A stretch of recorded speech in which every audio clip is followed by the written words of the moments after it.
Hello, everyone, and welcome back to another live Babbling review show. I've got Sloth on the way coming very shortly, so stay tuned for that as we're going to be giving our thoughts on what just happened tonight. Our first nil-nil draw in a very, very long time, but again, another clean sheet. That's 4 in a row now in the Premier League, and a very important point against Brighton. Yes, both teams had injuries and suspensions and, key players missing, but that's a massive point for us there because it means 7 points from our last three games in United, Arsenal, and Brighton. It's a great return.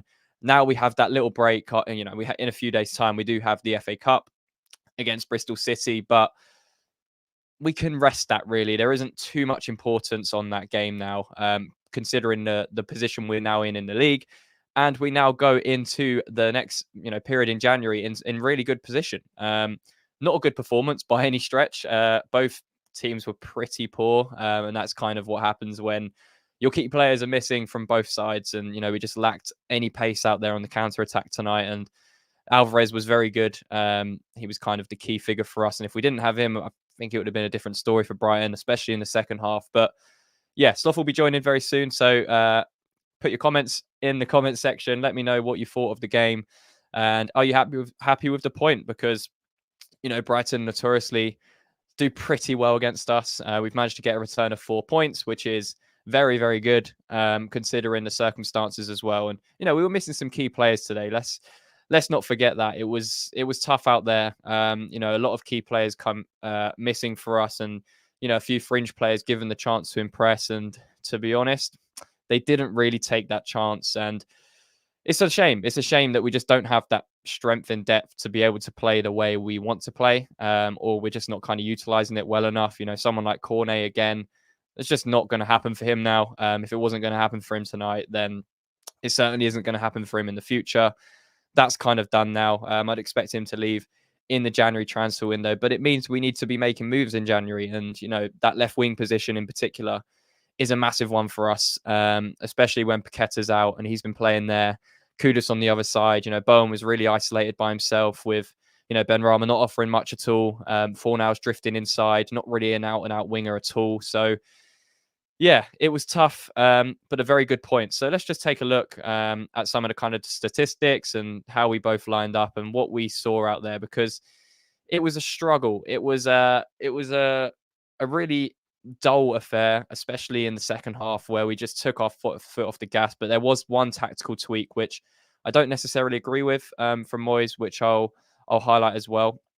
But just to give you kind of an overview of the statistics from the game, you'll be able to see it here once it loads up. So they did dominate in terms of expected goals. They did have a lot of chances. Possession, as we expected, heavily in Brighton's favour, 68% in the end. This was what let us down. We just didn't create enough. We weren't fluid on the counter attack when we had the ball, and we were really poor on the ball throughout the entire 90 minutes. And we just kept recycling possession back to Brighton, which you never want to do. But again, they weren't prolific in front of goal, and it's been something that Brighton's notoriously struggled with. Even before De Zerbi was in under Graham Potter, they created so many chances, they just didn't have the players to finish it. And that was the story for them tonight. So I think we got away with a point. I think it's a very good point, considering we didn't play well at all. And now we go into, with our next Premier League matches, we've got Sheffield United and Bournemouth as the next two games. They're now the ones that are going to matter, because we've given ourselves a really good platform in the league to push on. So, yeah, you can kind of see the stats here. We just didn't do enough. We really didn't. These were the lineups, as we can see here. For us, obviously, Ben Johnson coming in at right back for Kufal. Still no Zuma, unfortunately, and then obviously no Paqueta or Kudus. So Fornals and Benrahma both coming in. But, Brighton, again, having a lot of injuries themselves. De Zerbi's had to change it. He's gone to this sort of different flexible shape. He changed it a few times throughout the 90 minutes, but they were very limited with what they could do. With Milner coming in for someone who would have been Matoma, which would have been a massive difference for us. And there was just so many different options for them to have. So it just wasn't good enough. And you can kind of see the breakdown of our average positions on the pitch. You'll see, there just wasn't enough going on. Look at Benrahma and Emerson here, just not close enough. Bowen's so isolated up top when he was playing there. Fornals, again, as I mentioned, drifting in. And that's the problem. We didn't have anyone on the wings that were willing to take it past the Brighton defenders, because they were pretty slow back there. You know, they had Milner, they had Webster, they had a lot of slow defenders in their ranks today, and we just didn't capitalize on that. And in the first half, this is how we kind of set up. Obviously, Alvarez plays a lot deeper and drops between the lines. And also we saw, you know, Souček playing deeper and Ward-Prowse as the sort of higher up number 10, which I've said is our best way of doing it. And I completely agreed with how we set up in the first half. Let me just stop sharing this because we are done with that. But yeah, it was strange because in the second half, Moyes flipped it, and it was actually Souček playing as the number 10 and Ward-Prowse dropped deeper. Now, there was two reasons why I think Moyes tried to do that. The first one being, I think he wanted Ward-Prowse to hit those over-the-top balls, which Mavropanos was doing on a couple of occasions. Ben Johnson tried it in the second half. And we wanted to try and capitalize on their high line that they were playing when they squeezed up. But we weren't able to do that. And then it kind of got to a point where Souček became so isolated when he was going forwards, and it just left a massive gap in midfield, particularly the last 20, 25 minutes. It was really apparent. And, you know, Souček tried to kind of sit in and drop deeper, but his legs just looked absolutely knackered. We just looked really tired, really slow.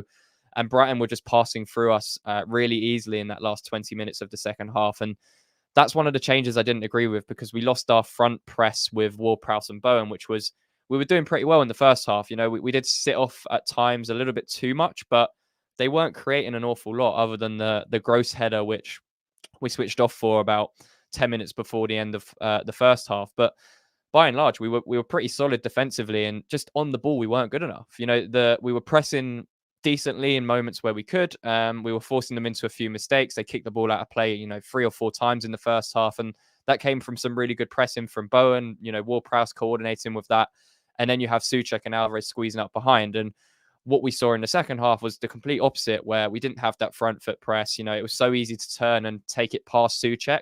You've then got that line cut out, and, you know, Brighton were just finding the pockets of spaces really well, especially when the likes of Lallana came on.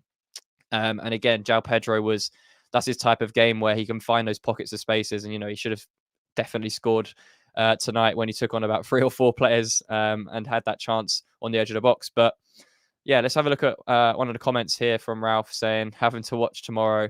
I'm so pissed off with Moyes ball. Fair enough, Ralph, go to bed.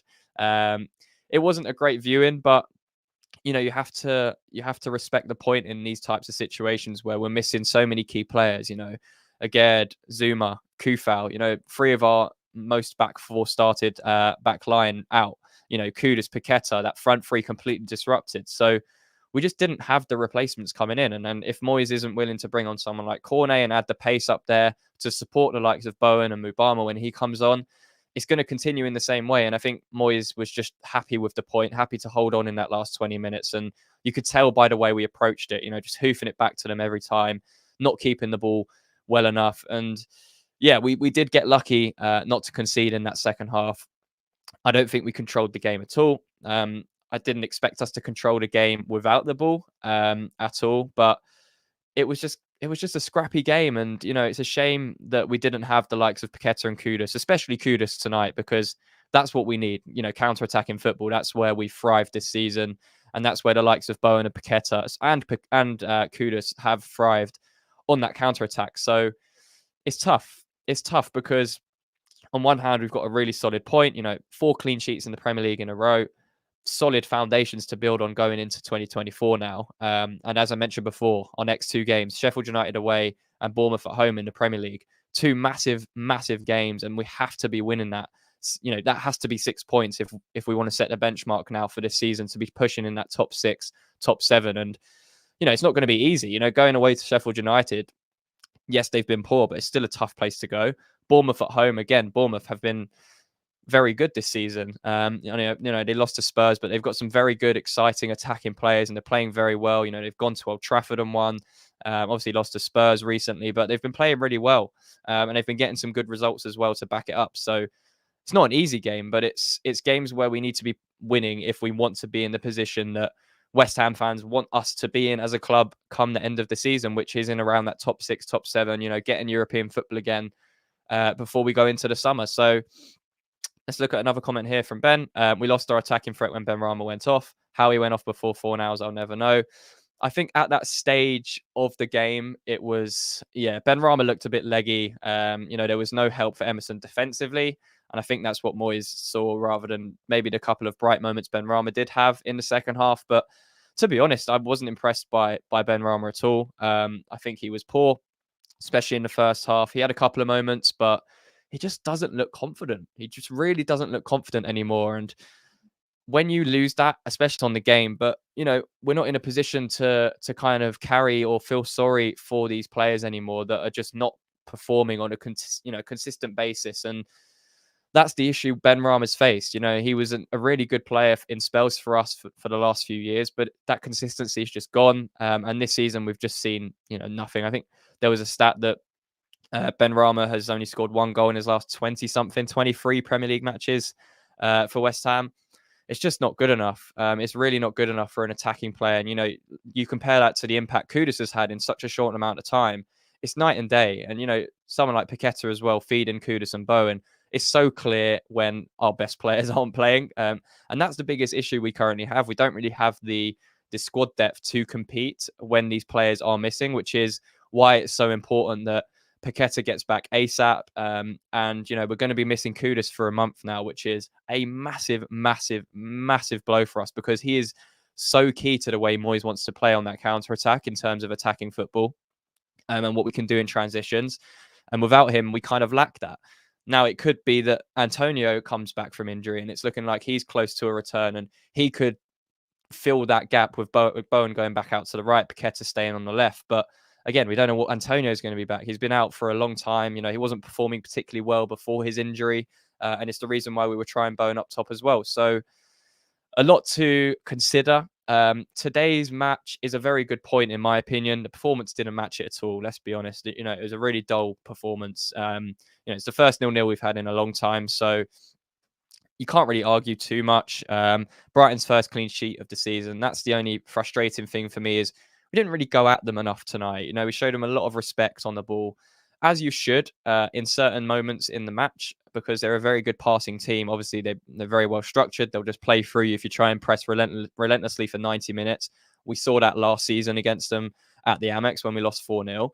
But in the first half, there were definitely promising signs where we were catching them out in that press and, that we were forcing them into mistakes. We just stopped doing that in the second half when we switched Souček and Ward-Prowse around, systematically. And it frustrated me because they were definitely there defensively for the taking in terms of we could have got 1 or 2 goals tonight.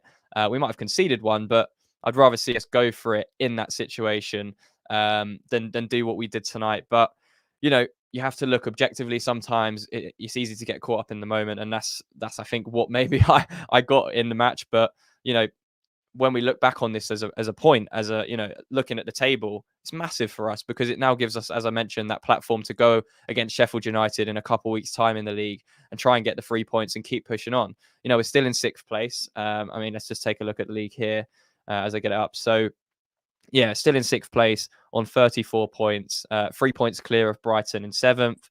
Obviously, United as well on 31 points in 8th. So, we're 5 points off Spurs in 5th, if you want to look up that way. But also, we need to be very careful that we don't get carried away with this because there's still 19 matches left of the season.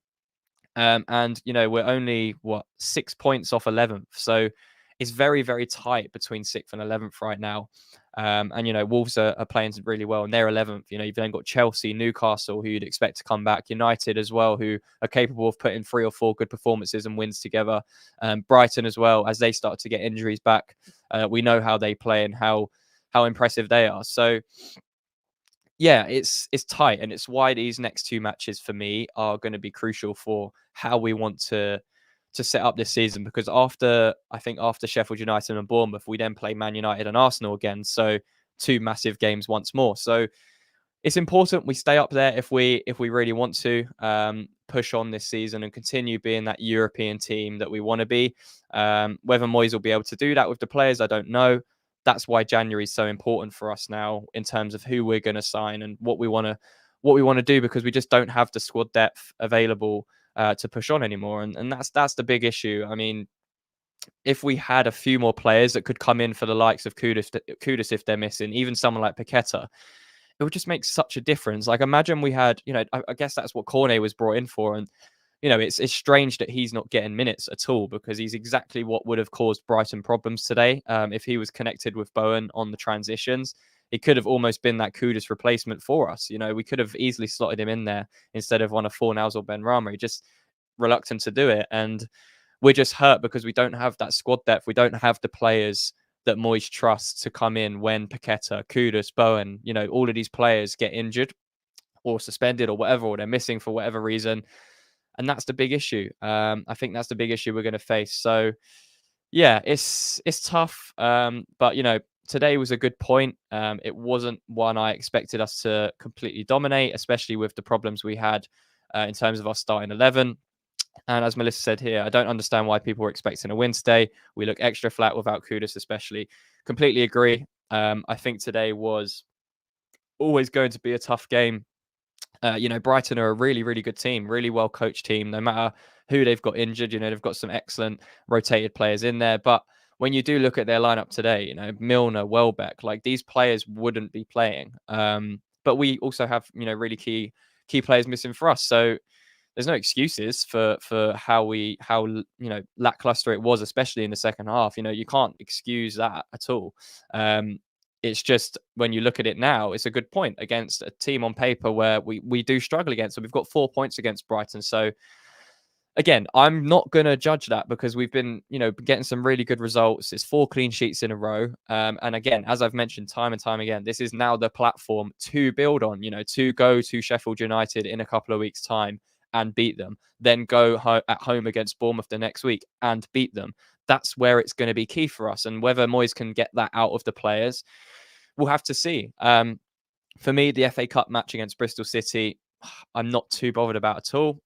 If we go out, it just means we'll have more time to focus on the Europa League and the Premier League, which I'm happy to do this season, to be honest, with the amount of games we've played in the last few years. And, if we add FA Cup games onto that, it might make it more congested, but again, it's a chance to rotate. There's no reason to go out there full strength against Bristol City. We have options to now bring in Cornet, even someone like Danny Ings, Mubama, a couple of the youth players, someone like George Urphy, who's been excellent for them. There's so many youth players that we could use or fringe players that we can rotate into the team for that game. So good point today. We easily could have lost that. I think structurally we weren't great in the second half. I think first half I was okay with it. I wasn't overly impressed with how we were on the ball. And I think that's what let us down tonight. And as we got towards the later stages, the last 25, 20 minutes, we just started sinking and sinking and sinking. And I think our approach was don't concede, don't lose the match. Brighton's mentality was we need to win the match. That's what De Zerbi was, shouting about on the touchlines, maybe a bit too much at times. But yeah, I think for me, overall, it's a decent point. And yeah, Michael here saying, why won't Moyes use Cornet? That is the big question, isn't it? It's a strange one. I personally think it's something behind the scenes, maybe again to do with how he went out to France to get his calf treatment done, and that's the issue mainly. I think we don't actually know what's happened. It might just be that Cornet hasn't been good enough since returning from injury, and can't get in the team for that way. But we know Moyes is very reluctant to bring in players like that. So hard to get into the team once you're out of it, as Benrahma has seen, as Fornals has seen, as all of these players over the years under Moyes has seen. So it's important that when you do come on, you have to perform. Again, you can argue that Cornet hasn't really been given the chances to do that. So it's frustrating. And if he doesn't play against Bristol City on Sunday, then that is it. I mean, tonight was a chance to play him. I understand why Moyes didn't, because he trusts Benrahma and Fornals ahead of him. But, you just see tonight, it really was Cornet's game, if ever he was going to play. So, yeah, even if he plays against Bristol City, it doesn't mean much to me anymore. I think that's it now for him. I think we'll be looking to ship him off in January if we can, whether that's on loan, whether that's on a permanent. Obviously, Thilo Kehrer as well missing tonight. Looks like he's going to Germany on a loan with option to buy, I think, to Frankfurt. Can't remember if it was Frankfurt or not. Please correct me if I'm wrong, but it's not all doom and gloom. I know that is a really frustrating game to watch, and I completely understand tonight was tough to watch. 6 shots at home. It's not good enough. It's really not good enough. Despite, a few key players missing for us, we still had enough quality to do better with the ball and create more opportunities for ourselves. Defensively, again, conceded way too many chances, really sloppy defending in moments in the game, especially in the second half. They definitely could have scored 2 or 3 in that second half, and I think we got away with it. But yeah, we take the point.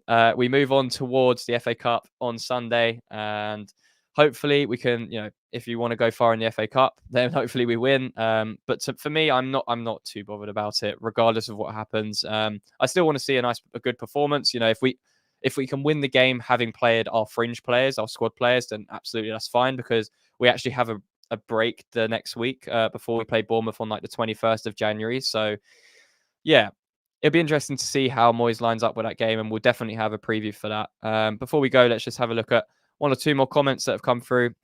One from Michael Jones here.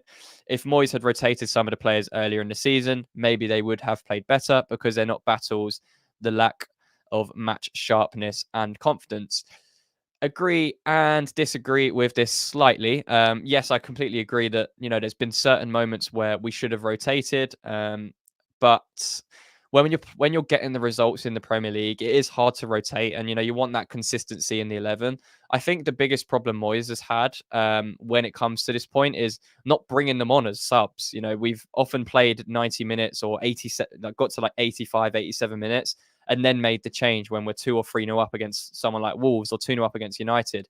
We don't really make those changes when we can, which obviously A, brings down their match fitness, and B, just they lose confidence. Like you mentioned there, Michael, it's tough, but with the Europa League matches we've had, it's tough to argue against the results we've got and the position we find ourselves in. I think we just struggle. I think just these players aren't good enough. That's really what it is. No matter how much they're going to play, the way we want to play, even if Ben Rama and Fornals had played 3 or 4 more games this season each, it's just not the way we play. It's not what we do to our strengths when we're playing on the counter attack. So it's tough, but yeah, I'm going to leave it there. It was a pretty rubbish game, to be honest, to watch, but we take the point and we move on to the FA Cup against Bristol City. Still 6th in the league going into next week, which is great. 34 points from 20 games is a very solid return. And, considering the recent run of, United, Arsenal, and Brighton, 7 points from those 9 games is a very solid return. And now it's the games against Sheffield United and Bournemouth that, for me, matter the most. And it's important we get first, focus on the Sheffield United game in the Premier League after Bristol City, of course, and make sure we get that 3 points. And hopefully some key players like Paqueta, even Antonio, are back in action for that. And maybe a new signing. Who knows what might happen between now and then. And yeah, we'll keep you up to date with any transfer news. Obviously, we do a lot of scout reports and analysis on our Twitter, so make sure to go and follow us over there if you haven't already followed us. I'll just put it on the screen now. There you go, so you can see that. We also launched our TikTok today, so if you're interested in the TikTok world, Sloth's been doing those videos, and he'll keep putting those out each day for you for news and rumors and some breakdowns on players that we could maybe sign this January transfer window. So make sure to go follow us on there. If you just search Babbling Irons as well, it should come up. And yeah, subscribe to the YouTube channel. We're going to be pushing a lot of content this year, and we appreciate all of the support we can get on the channel as we go along. Leave a like on this as well, as this helps get seen to the masses of West Ham fans in the YouTube algorithm. And yeah, appreciate anyone that's left a comment or like already on the video, as it's always good to have your engagement as well. So yeah, thank you all for watching today. Again, make sure to leave a like if you enjoyed, and until next time, come on, you Irons.